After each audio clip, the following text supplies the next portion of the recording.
The Serenity.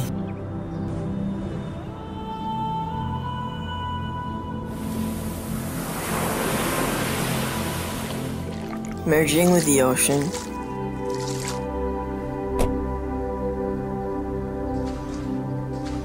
Venturing something new.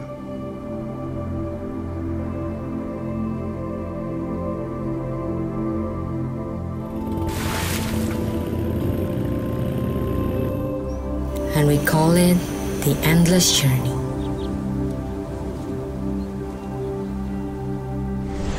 Now, the journey starts here.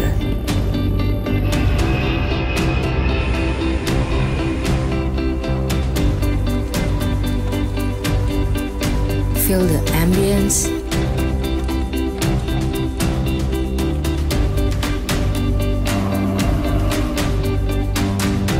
Meeting new people to be a part of yourself.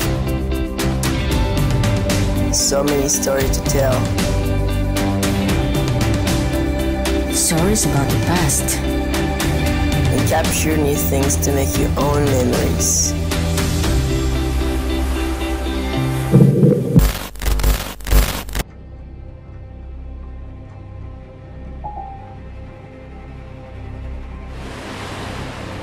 Angka kasus positif corona semakin melesat, sedang aktivitas warga juga terus meningkat. Jakarta memang jadi epicentrum sebaran COVID-19. Namun sulit dimungkiri, virus corona jenis baru sudah jadi masalah hampir seluruh provinsi di Indonesia. Terbukti rekor baru kasus corona terus meningkat. Lampu merah lagi, kata Presiden Jokowi. Bahkan hari ini angka kematian corona catat rekor baru. Hal ini justru jadi peringatan baru bahwa semua provinsi harus benar-benar siap jika nantinya corona ada di seluruh Indonesia.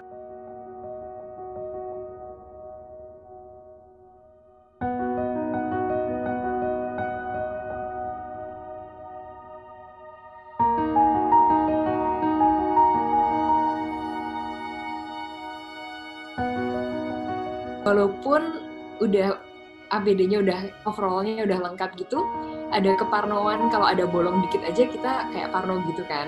Jadi beneran keep checking terus ke teman-teman, ada yang bolong nggak nih di mana, ada yang sobek dikit, ada yang nganga dikit nggak, seburu-buru di isolatif. Itu sebenarnya agak ribet karena tiap kali lihat bolong langsung kayak cari isolatif, pasang dulu.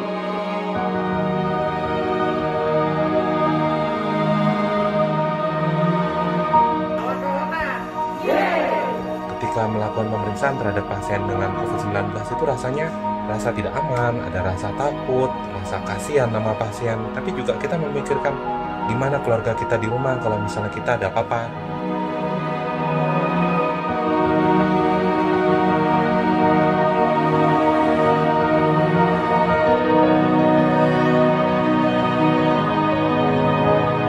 Itu istilahnya cuman gimana caranya untuk meminimalisasikan apa yang sudah terjadi, ya kan?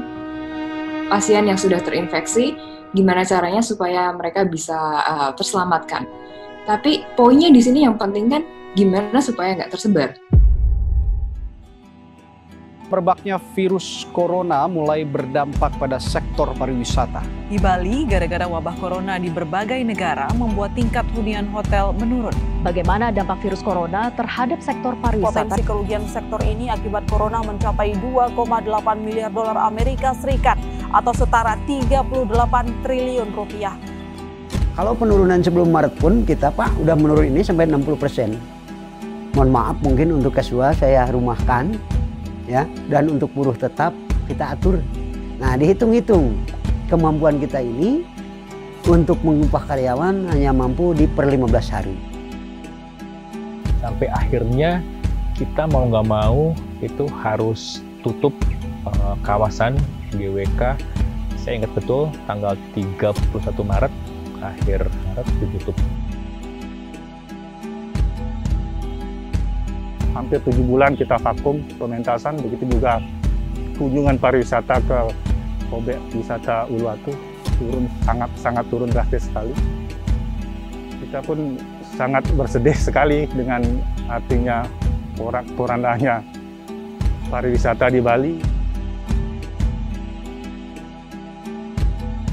Bisnis itu kemudian drop sampai ke angka 0 di akhir bulan Maret. Jadi dari bulan Maret sampai bulan Juni itu bisnis mais kosong.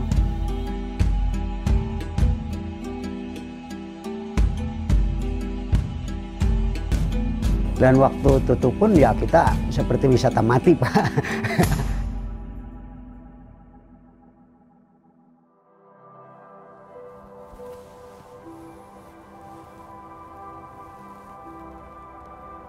Assalamualaikum warahmatullahi wabarakatuh.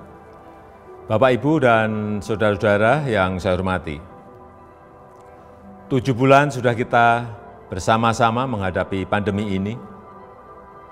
Saya paham masih banyak tantangan, namun tidak sedikit yang telah kita kerjakan. Singkatnya, strategi pemerintah sejak awal adalah mencari titik keseimbangan. Sekali lagi, mencari titik keseimbangan. Saya tegaskan kembali bahwa kesehatan masyarakat, kesehatan publik tetap nomor 1.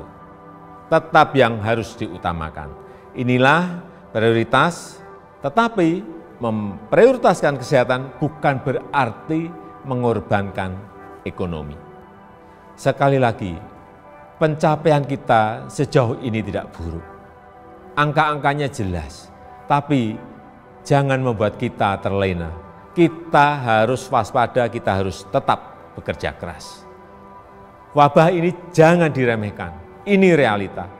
Tapi jangan membuat kita pesimistis. 7 bulan ini Indonesia membuktikan mampu mengatasi masalah. Belum sempurna, ya, tapi bisa kita perbaiki bersama-sama.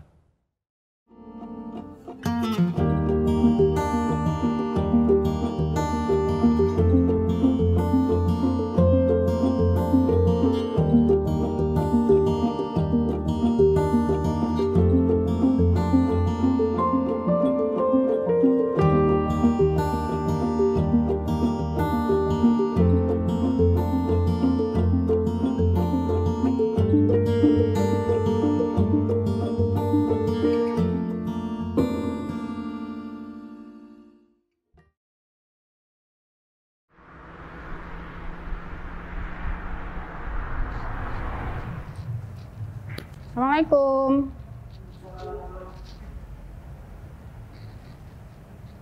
Oke. Clear ya, Mas? Nggak ada trouble toh? Oke. Ya ora apa-apa toh, melu kabeh. Dapat berapa hari ini? Belum. Hah? Belum. Seriusan? Seriusan belum? Adaptasi kebiasaan baru, kalau sejauh pemahaman saya itu sebenarnya kita itu mengedepankan masing-masing dari diri kita maupun kepada pengunjung. Kita memberikan pengertian kepada pengunjung agar menerapkan pola hidup yang sehat, lebih sehat jelas. Dan itu beda prinsipnya dengan kebiasaan hidup yang lama ya. Ibu, adik-adik mohon untuk selalu pakai maskernya ya. Terima kasih. Selamat siang, sekali lagi selamat datang para pengunjung Lawang Sewu yang kami hormati. Dimohon untuk selalu mematuhi protokol kesehatan new normal, wajib memakai masker, rutin mencuci tangan dan menggunakan hand sanitizer, hindari berjabat tangan, hindari berkerumunan, selalu menjaga jarak. Kami himbau sekali lagi kepada seluruh pengunjung yang berkehendak sholat, membawa perlengkapan sholat masing-masing. Terima kasih, selamat siang. Maskernya loh ya, pakai terus. Soalnya nanti kalau jadi temuan, kayak kemarin kan ada yang nggak pakai masker kan. Soalnya nanti kalau ini kena semua kita. Alhamdulillah sejauh ini sih pengunjung memahami ya, karena sosialisasi berkaitan dengan adaptasi kebiasaan baru itu sudah cukup populer kalau menurut saya. Alhamdulillah sebagian besar pengunjung itu sudah bisa memahami dan tidak tersinggung bila mana kami selaku petugas itu mengingatkan mereka gitu.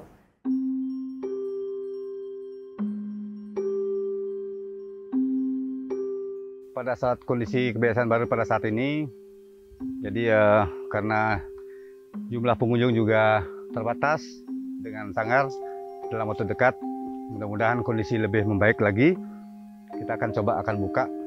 Tidak kita melihat dari jumlah kunjungan atau penonton, yang kita pertahankan adalah quality kita, kualitas kita, bahwasanya pada kondisi apapun kita selalu siap. Tentunya seperti tadi, memasuki kebiasaan baru pada saat ini, tentu dengan protokol kesehatan yang sangat ketat yang kita sampaikan berkali-kali tadi. Dan apabila ada accident di kawasan ini, tidak usah khawatir, kita akan selalu penanganan.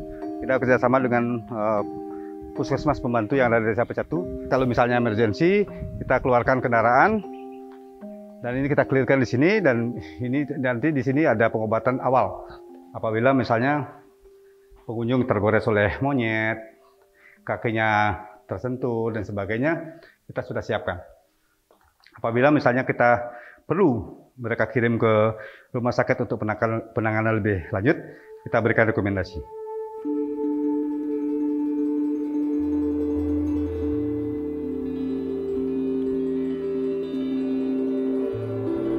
Saya pikir dalam rangka untuk menjalankan standarisasi kesehatan, standarisasi dalam penanganan COVID ini, selalu kita mengadakan kerjasama yang intens.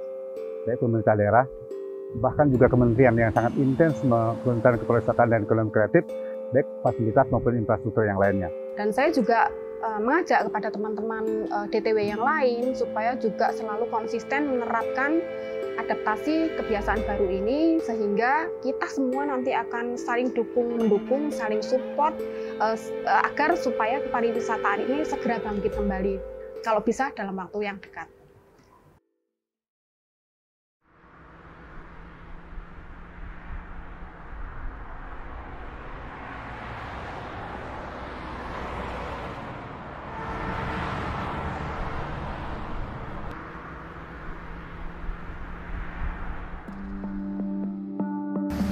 Drastis. Ya paling orang keluar ya cuma perlunya, malah semakin parah ini. Ya kadang nggak dapat malah. Ya dampaknya ya nggak ada yang beli, kosong ya. Kosong banget. Tolong kasih rento duit mas, ya biar kosong rumah. Nggak ada 3 bulan, nggak ada penghasilan, masih beli juga di rumah. Berapanya jauh. Dulu event dulu masih jalan, sekarang mati gara-gara corona tanpa izin. Berapa persen penurunannya? Wah, 85%. Ya jauh sekali ya. Semuanya serba tidak jelas, semuanya serba gelap. Kami tiba-tiba merasa sendiri, gitu-gitu.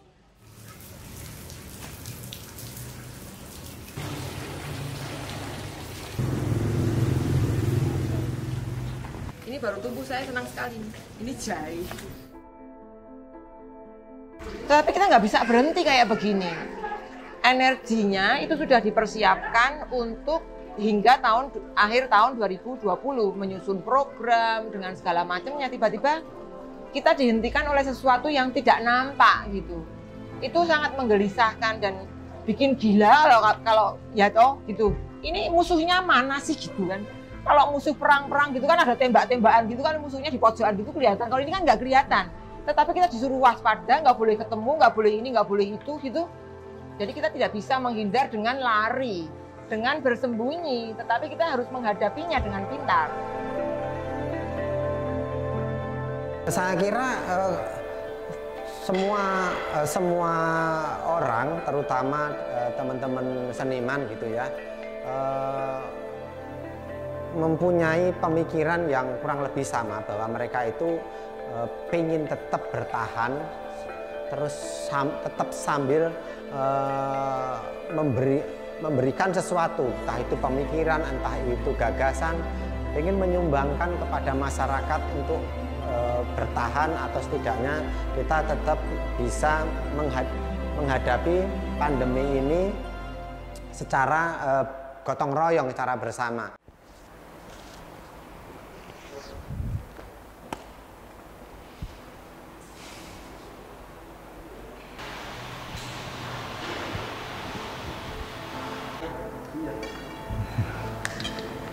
Dan saya kira karena ini adalah semua merasakan pandemi ini, sehingga saling menguatkan di antara teman-teman, menghilangkan kekhawatiran-kekhawatiran dengan memberikan kesibukan kepada siapapun dan sekecil apapun, tentu ini akan punya dampak lah, punya dampak untuk dunia, minimal ekonomi di sekitar kita. Kemudian ini supaya bisa mendukung pemulihan ekonomi kreatif dan pariwisata, itu mestinya dengan adanya event 1, 2, 3 dan seterusnya itu pelan-pelan akan menggerakkan dunia ekonomi kreatif dan pariwisata. Artinya kita tidak perlu menantang-nantang penyakit. Nah, kalau harus jaga jarak lah gitu. Kalau harus cuci tangan. Kalau kemudian kamu harus mandilah.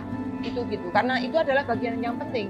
Tujuannya adalah supaya kita sehat, selamat dan hidup gitu. Kalau selamat, sehat dan hidup, kebudayaannya hidup. Kalau kebudayaannya hidup, dunia ekonominya berkembang. Makanya tidak takut, tidak menantang, tapi harus pintar.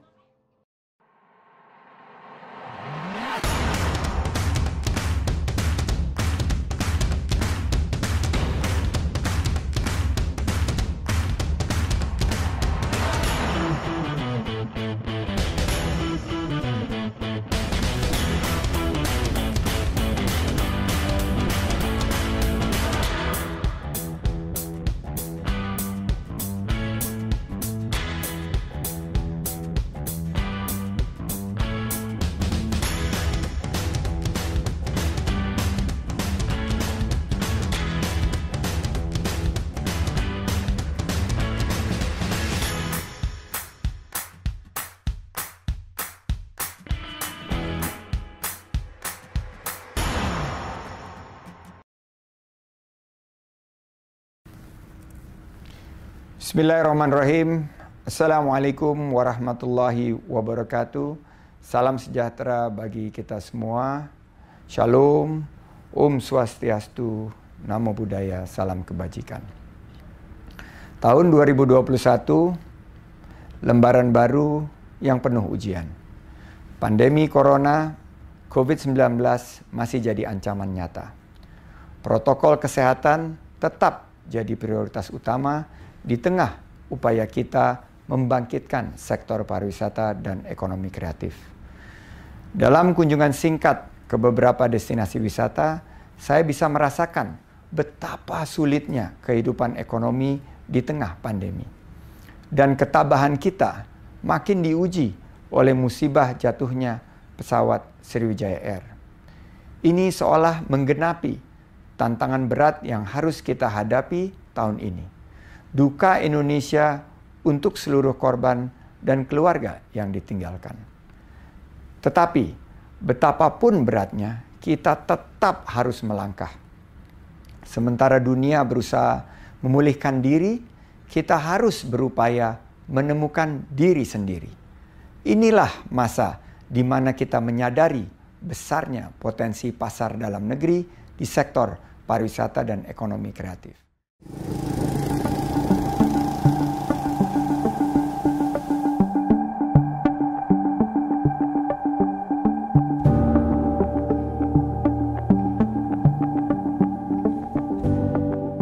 Saya kira kita semua juga tidak siap ya dengan satu kondisi yang mendadak seperti ini ya. Jadi kami kemudian beradaptasi untuk menghadapi pandemi ini. Tapi kebetulan karena kami sudah lama mengembangkan sepeda bambu, jadi kebetulan salah satu efek positif dari COVID ini adalah booming sepeda. Jadi kami sendiri sebenarnya justru dapat momentum yang baik untuk mengenalkan sepeda bambu karena permintaannya juga cukup tinggi. Jadi secara dari sisi kegiatan produksi di tempat kami sebenarnya justru sekarang ini penuh sekali.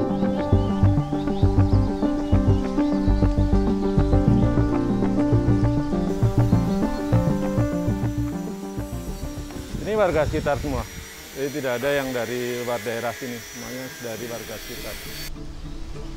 COVID ini sebenarnya picu kreativitas yang sangat besar karena dalam sejarah manusia bencana itu kan selalu mendorong manusia untuk berpikir lebih keras. Seperti sekarang lah booming sepeda ya. Booming sepeda ini sebenarnya mungkin tidak akan serame saat COVID. Jadi bambu peteng ini biasanya kan untuk konstruksi rumah ya. Ini bambu peteng. Ini bambu yang dipakai untuk konstruksi rumah, konstruksi bangunan lah biasanya. Dan memang karakternya kuat, tebal, kaku ya, dan itu cocok untuk sepeda sebenarnya.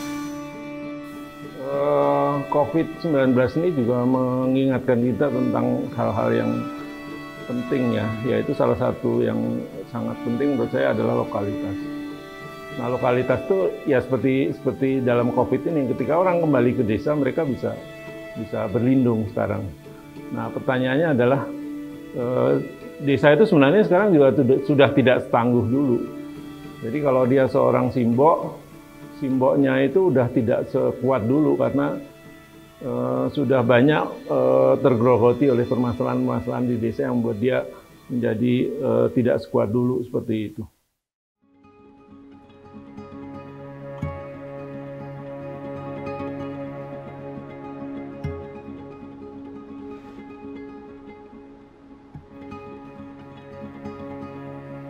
Nah, kebetulan background pendidikanku adalah teknik kimia dan aku suka banget ngutak-ngatik entah itu makanan, entah itu bahan alam, entah itu segala sesuatu yang ada di alam, tanaman, tumbuhan. Terus aku mikir kayaknya kita harus bikin olahan. Gimana cara ngolah? Akhirnya waktu itu aku trial and error sendiri di dapurku.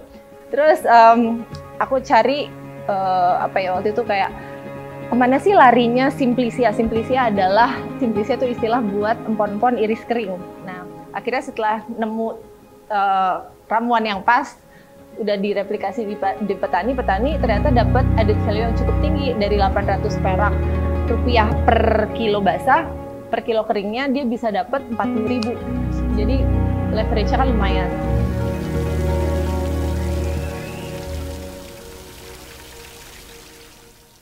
Nah, ketika pandemi itu tuh permintaan tinggi banget gitu. Itu di awal Maret, tinggi sekali. Dan mungkin memang kalau ditanya inikah saatnya produk lokal dan herbal ini naik, aku rasa iya. Karena orang-orang udah mulai mencari apa sih herbal penjaga imunitas, apa sih tanaman-tanaman lokal atau pangan lokal yang baik buat badan gitu. Lokalitas ini kalau dalam praktek kami selalu menghasilkan originalitas. Karena lokalitas itu yang membuat sesuatu itu berbeda dengan tempat lainnya. Seperti Radio Magnus, seperti Sepedagi, ini semuanya kan juga seperti Pasar Papringan ya. Semua kan ide berangkat dari problem lokal ya, dari problem-problem setempat yang kemudian membuat dia berbeda, otentik dan original seperti itu. Nah, kita harus belajar lebih banyak, lebih dalam lagi untuk bisa melihat lokalitas itu seperti orang dari luar melihat lokalitas yang ada di kita. Bagaimana orang di negara yang tidak punya bambu, mereka begitu tergila-gila dengan bambu karena memang jarang melihat seperti itu. Sama aja kalau kita lihat di negara mereka, kita bisa tergila-gila dengan apa yang ada di sana karena kita jarang melihat. Nah, kita harus belajar untuk bisa punya kacamata seperti mereka sehingga kita tidak menyia-nyiakan kekayaan yang ada di sekitar kita yang nampaknya seperti beban, nampaknya seperti sampah, nampaknya seperti masa lalu, seperti itu.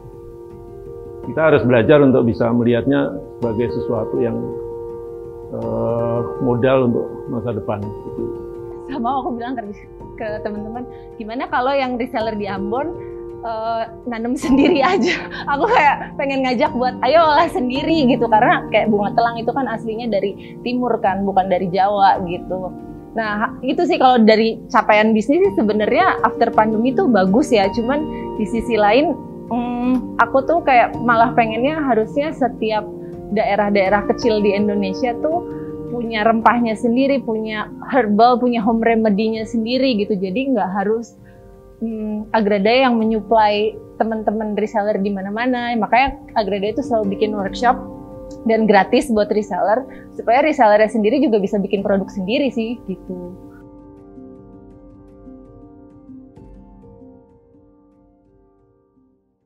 Saya percaya jika kita saling melindungi, saling membantu, saling mengingatkan satu sama lain, kita akan mampu melalui masa-masa sulit ini. Semoga Allah SWT, Tuhan yang Maha Kuasa, meridhoi dan memberkati segala upaya yang telah dan akan kita lakukan bersama-sama sehingga dapat keluar dari krisis ini. Terima kasih. Wassalamualaikum warahmatullahi wabarakatuh.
Oh